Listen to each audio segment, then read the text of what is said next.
हाय सभी को राम राम राधे राधे। आप सभी को आपके अपनी यूट्यूब चैनल की क्लासेस पर सभी का दिल से बहुत बहुत स्वागत है। आई होप कि आप सभी लोग बढ़िया होंगे, मस्त भी होंगे और अपनी तैयारी में भी लगे होंगे। तो चलिए आज के सेशन की शुरुआत करते हैं, जो कि बहुत ही महत्वपूर्ण टॉपिक होने वाला है। तो थोड़ा सा बेसेंस बना के आप लोग ज़रूर वीडियो में एंड तक बने रहिएगा। वीडियो पसंद है तो प्यारा सा comment, like, share and subscribe motivation के लिए ज़रूर करिएगा। आपका फर्स्ट क्वेश्चन आपके स्क्रीन पर है। क्या आपको लगता है कि न्याय चक्र राजा और प्रजा के बीच के संबंध को समझाने के लिए उपयुक्त शब्द है? तो 13वीं सदी के इतिहासकार फ़ख-ए-मुदब्बिर ने न्याय चक्र के बारे में लिखा है, राजा को काम सैनिकों के बिना नहीं चल सकता, सैनिक वेतन के बिना नहीं जी सकते। वेतन आता है किसानों से एकत्रित किए गए राजस्व से, मगर किसान भी राजस्व तब भी चुका सकेंगे जब वे खुशहाल और प्रसन्न होंगे। तो ऐसा तभी हो सकता है जब राजा न्याय और ईमानदार प्रशासन को बढ़ावा देगा। न्यायिक चक्र का उपरोक्त वर्णन राजा और प्रजा के बीच के संबंध को समझाने के लिए आंशिक रूप से उपयुक्त शब्द है। चलिए अब नेक्स्ट एक लेते हैं। मिन्हाज के विचार में अपने शब्दों में व्यक्त किए गए, क्या आपको लगता है कि रजिया के विचार में यही थे कि आपके अनुसार स्त्री के लिए शासक बनना इतना कठिन क्यों था?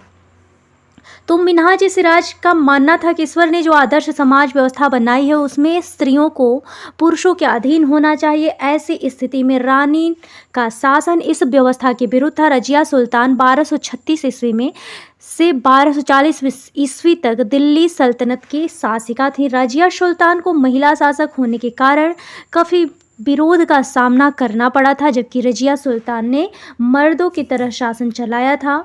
रजिया सुल्तान के विचार मिन्हाज सिराज के विपरीत था। पहले पितृ प्रधान समाज के कारण पिता का ही पुत्र राजा होता था, इसीलिए स्त्री का शासन करना बहुत कठिन होता था। चलिए अब ये टॉपिक देख लीजिए। देखिए ये सारे टॉपिक आप लोग के एग्ज़ाम के लिए बहुत ही महत्वपूर्ण होने वाले हैं। तो अगर आप लोगों को सेशन पसंद आता हो ना तो प्यारा सा comment, like, share and subscribe आप लोग मोटिवेशन के लिए ज़रूर कर दिया करिए। थोड़ा सा मोटिवेशन मिलता है बस।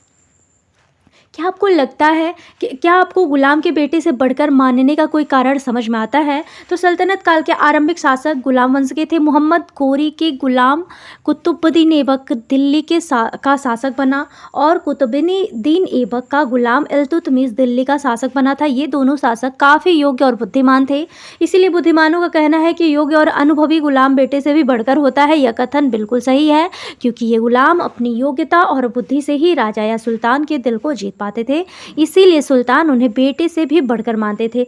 जो आपके सल्तनत काल के आरंभिक शासक गुलाम वंश के थे, तो मोहम्मद गोरी का गुलाम कुतुबुद्दीन ऐबक दिल्ली का शासक बना था और कुतुबुद्दीन ऐबक का गुलाम इल्तुतमिश दिल्ली का शासक बना।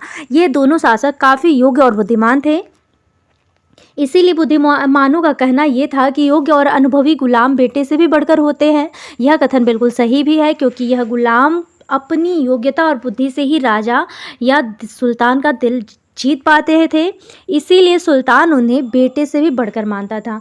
अपने ख्याल से वर्णी सुल्तान की आलोचना क्यों की थी? तो सुल्तान मोहम्मद तुगलक ने अजीम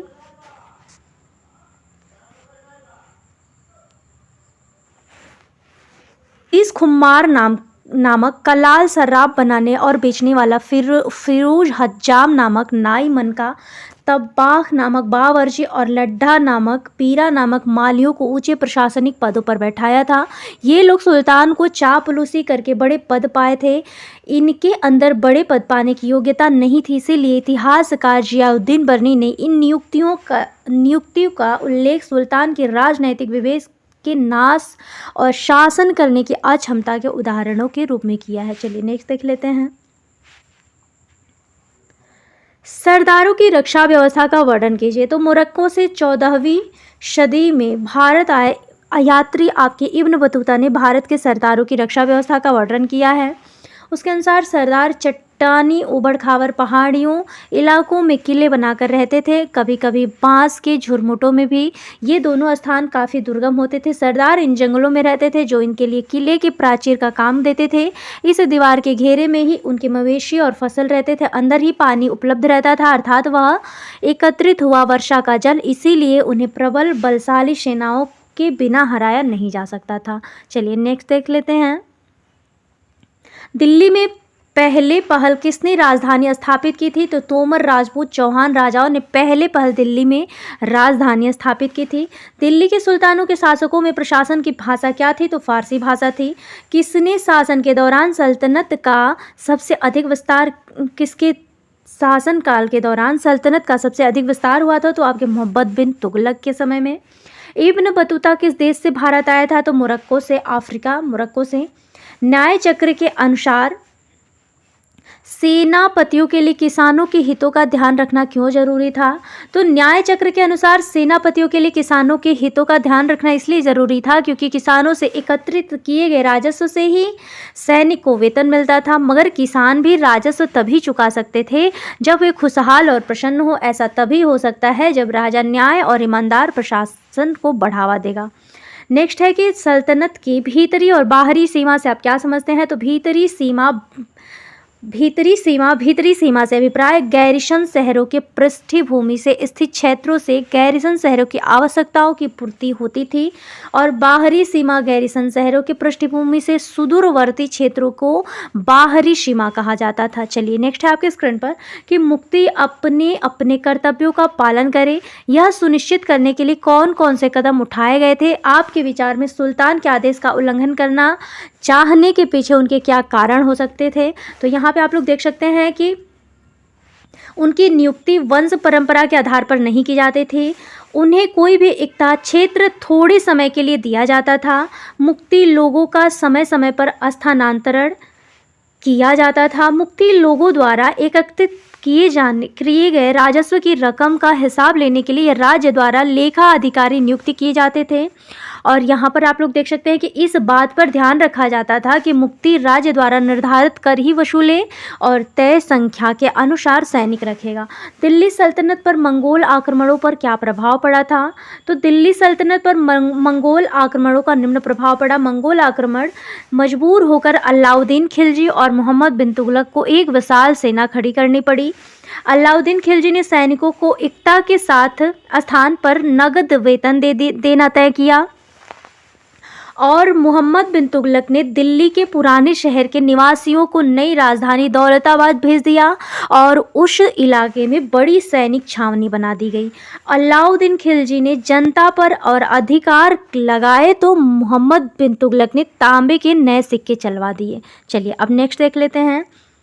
क्या आपकी समझ में तवारीख के लेखक अब आम जनता के जीवन में कोई जानकारी देते हैं? तो हमारी समझ में तवारीख के लेखक आम जनता के जीवन के बारे में जानकारी नहीं देते हैं, क्योंकि तवारीख के लेखक सचिव, प्रशासक, कवि, दरबारियों जैसे सुशिक्षित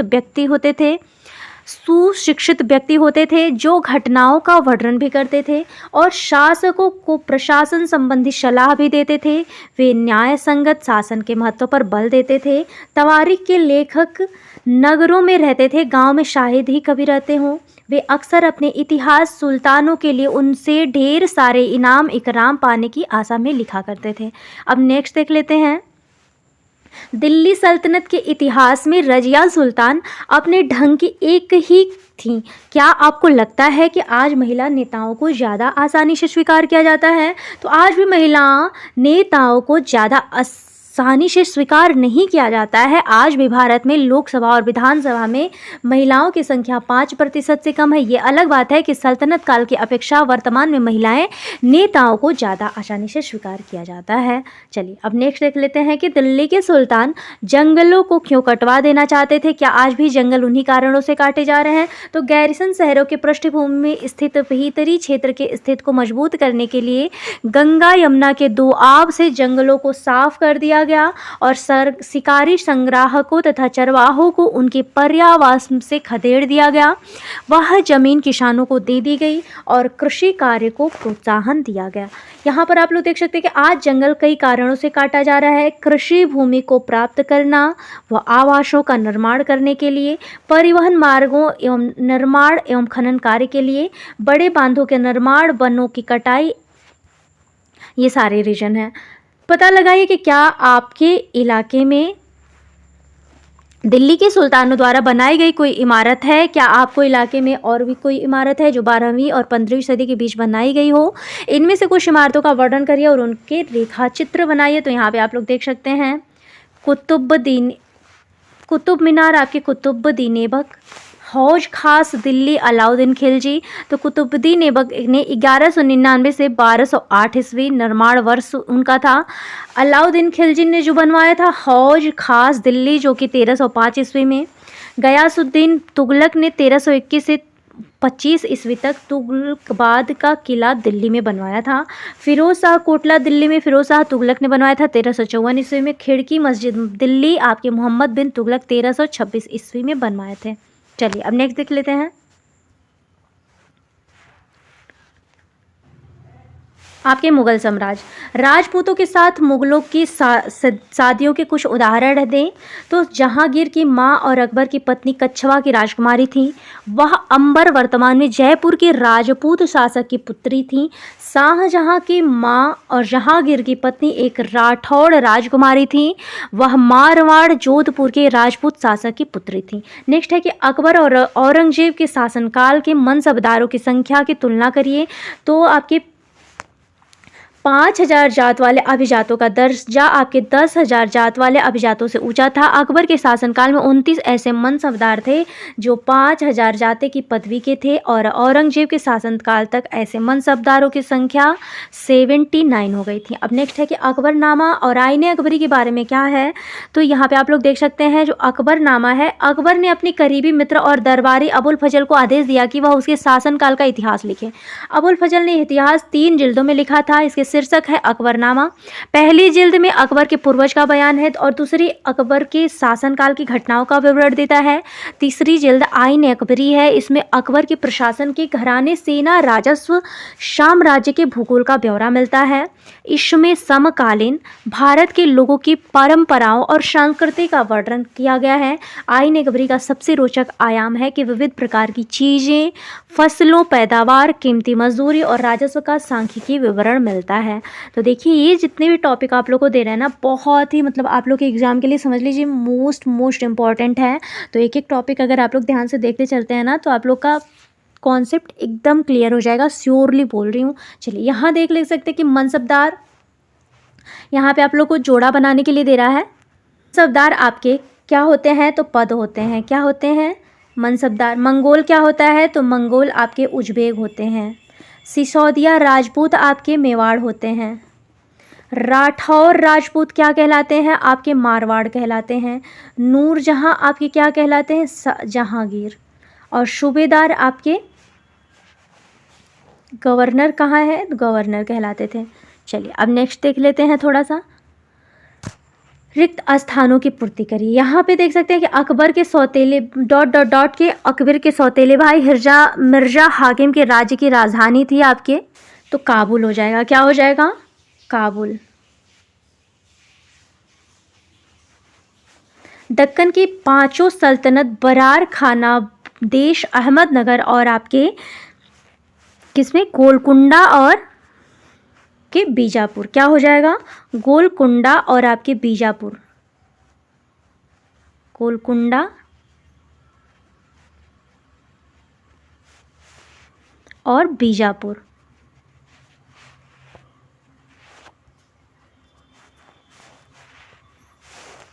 यदि जात एक मनसबदार के पद और वेतन का द्योतक है तो सवार उसके बीच को दिखाता है। क्या दिखाता है? तो सैन्य उत्तरदायित्व।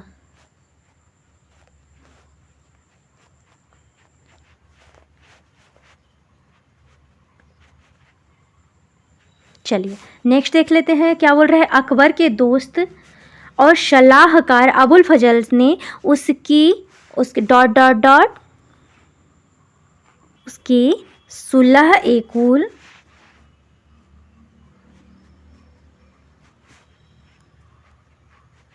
के विचार को गढ़ने में मदद की, जिसके द्वारा वह विभिन्न धर्मों, संस्कृतियों और जातियों से बने समाज और राज्य पर राज कर सके। चलिए नेक्स्ट देख लेते हैं। काबुल, बीजापुर, गोलकुंडा, सैन्य उत्तरदायित्व, सुलह एकुल। मुगल राज्य के अधीन आने वाले केंद्रीय प्रांत कौन कौन से थे? तो दिल्ली और आगरा था। क्या था? मुगल राज्य के अधीन आने वाले केंद्रीय प्रांत आपके दिल्ली थे और आपके आगरा थे। चलिए नेक्स्ट है। मनसबदार और जागीर में क्या संबंध है? तो मनसबदार अपना वेतन राजस्व एकत्रित करने वाले भूमि के रूप में पाते थे, जिन्हें जागीर कहते हैं, जो तकरीबन इक्ताओं के समान थी। परंतु मनसबदार मुक्तियों से भिन्न अपने जागीरों पर नहीं रहते थे और न ही उन पर प्रशासन करते थे। उनके पास अपनी जागीरों से केवल राजस्व एकत्रित करने का अधिकार था। यह राजस्व उनके नौकर उनके लिए एकत्रित करते थे, जबकि वे स्वयं देश के किसी अन्य भाग में सेवारत रहते थे। चलिए नेक्स्ट देख लेते हैं। मुगल प्रशासन में जमींदार की क्या भूमिका थी? तो मुगलों की आमदनी का प्रमुख साधन किसानों की उपज से मिलने वाला राजस्व था। अधिकतर स्थानों पर किसान ग्रामीण कुलीनों यानी जमींदारों को अपना राजस्व दे देते थे। एकत्रित किए गए राजस्व को जमींदारी सरकारी खजानों में जमा कराते थे। शासन प्रशासन संबंधी अकबर के विचारों के निर्माण में धार्मिक विद्वानों से होने वाली चर्चाएं कितनी महत्वपूर्ण थी? तो अकबर के विचारों के निर्माण में धार्मिक विद्वानों में होने वाली चर्चाएं जो थी बहुत महत्वपूर्ण होती थी। क्या क्या था कि धार्मिक चर्चाओं और परिचर्चाओं से अकबर को ज्ञात हुआ कि धार्मिक कट्टरता प्रजा के विभाजन और असामंजस्य के लिए उत्तरदायी तो होती है। ये अनुभव अकबर को सुलह कुल या सर्वत्र शांति के विचार की ओर ले गया। इन चर्चाओं ने उससे शासन प्रशासन की एक स्पष्ट सोच प्रदान की, जिसमें केवल सच्चाई, न्याय और शांति पर बल दिया गया था। चलिए नेक्स्ट देख लेते हैं। मुगलों ने खुद को मंगोल की अपेक्षा तैमूर के वंशज होने पर क्यों बल दिया था? तो मुगल दो महान शासक वंशों के वंशज थे। माता की ओर से मंगोल शासक चंगेज खान के वंशज थे। पिता की ओर से वे ईरान, इराक व वर्तमान तुर्की के शासक तैमूर के वंशज थे। परंतु मुगल अपने मंगोल या मुगल कहलवाना पसंद नहीं करते थे। ऐसा इसलिए था क्योंकि चंगेज खान से जुड़ी स्मृतियां सैकड़ों व्यक्तियों के नरसंहार से संबंधित थीं। दूसरी तरफ मुगल तैमूर के वंशज होने पर गर्व करने का अनुभव करते थे, क्योंकि उनके इस महान पूर्वज ने 1398 में दिल्ली पर कब्जा कर लिया था। चलिए नेक्स्ट है कि भू राजस्व से प्राप्त होने वाली आय मुगल साम्राज्य के अस्थायित्व के लिए कहाँ तक जरूरी था? तो देखिए, भू राजस्व राज्य की आय प्रमुख स्रोत था उन लोगों का। समस्त प्रशासनिक कार्य इस आय से किए जाते थे। राज दरबार के कर्मचारी प्रशासनिक कर्मचारियों के वेतन तथा अन्य खर्चे की पूर्ति राजस्व पर ही निर्भर रहता था। चलिए, मुगलों के लिए केवल तुरानी या ईरानी ही नहीं बल्कि विभिन्न पृष्ठभूमि के मनसबदारों की नियुक्ति क्यों महत्वपूर्ण थी? तो मुगलों के साम्राज्य में जैसे जैसे विभिन्न क्षेत्र सम्मिलित होते गए, वैसे वैसे मुगलों ने तरह तरह के सामाजिक समूहों के सदस्यों को प्रशासन में नियुक्त करना आरंभ किया। आरंभ में ज़्यादातर सरदार तुर्की ईरानी थे, लेकिन अब तक इस छोटे समूह के साथ साथ उन्हें शासक वर्ग में ईरानियों, भारतीयों, मुसलमानों, अफगानों, राजपूतों, मराठों और अन्य समूहों को सम्मिलित किया गया। इसमें मुगलों को भारत में अपने शासन का विस्तार करने में एवं उस स्थायित्व प्रदान करने में सहायता भी मिली थी। चलिए नेक्स्ट देख लेते हैं कि मुगल साम्राज्य के समाज की ही तरह वर्तमान भारत आज भी अनेक सामाजिक और सांस्कृतिक इकाइयों से बना हुआ है। क्या यह राष्ट्रीय एकीकरण के लिए चुनौती है? तो मुगल साम्राज्य में कई धर्म और जाति के लोग रहते थे।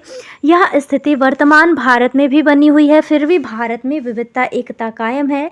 भारत में विविध प्रकार की संस्कृतियाँ जैसे संगीत, नृत्य, भाषा, पर्व, त्योहार, साहित्य, खान पान, रहन सहन, पहनावा आदि में कई तरह की विविधता देखने को भी मिलती है।